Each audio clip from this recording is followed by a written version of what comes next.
Hello guys, തിരുവോണ ദിവസം ആകെ പണി കിട്ടിയെന്ന് ഞാൻ പറഞ്ഞിരുന്നു. പണി എന്താ വെച്ചാൽ രാവിലെ വണ്ടി സ്റ്റാർട്ടാവുന്നില്ല. അതുകൊണ്ട് ഞാനും മോനും ബസ്സിലാണ് ഇന്ന് പല്ലശ്ശേനിക്ക് തിരിച്ചു പോകുന്നത്.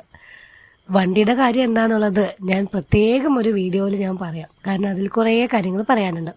അപ്പോൾ ബസ്സിൽ പോകുന്നതിൻ്റെ ആകെ ഒരു മുഷിപ്പാണ് എൻ്റെ മോൻ്റെ മുഖത്ത്. ടൂ വീലറും ഓട്ടോയും കാറും മാത്രം പോയി അവന് ബസ് തീരെ പറ്റാതായി. അപ്പം ഞാനും മോനും കൂടെ ബസ്സിൽ കയറി ഞങ്ങൾ ആദ്യം കൊല്ലംകോട് ഇറങ്ങി. ഇന്ന് ഹെയർ കട്ട് ചെയ്യാനുള്ളൊരു പ്ലാൻ ഉണ്ടായിരുന്നു. ഓൾറെഡി പോയിട്ട് മുന്നേ ബുക്ക് ചെയ്യാത്തതുകൊണ്ട് തിരിച്ചു വന്നു. അപ്പം ഇന്ന് എന്തായാലും ഹെയർ കട്ട് ചെയ്യുന്നുണ്ട്. പണ്ട് മുതലേ എനിക്ക് ഷോർട്ട് ഹെയറാണ് ഇഷ്ടം, പക്ഷെ അപ്പോൾ ഒന്നും അമ്മ സമ്മതിക്കുകയില്ല. അതുകൊണ്ട് ഹെയർ കട്ട് ചെയ്യാറേ ഇല്ല. ഇപ്പോഴാണ് ഹെയർ കട്ട് ചെയ്യാൻ തുടങ്ങിയത്. ഇപ്പോൾ ഒരു 2-3 ഇയേഴ്സ് ആയിട്ട് എവറി ഇയർ ഞാൻ വളരെ ഷോർട്ടായിട്ട് ഞാൻ കട്ട് ചെയ്യുന്നുണ്ട്.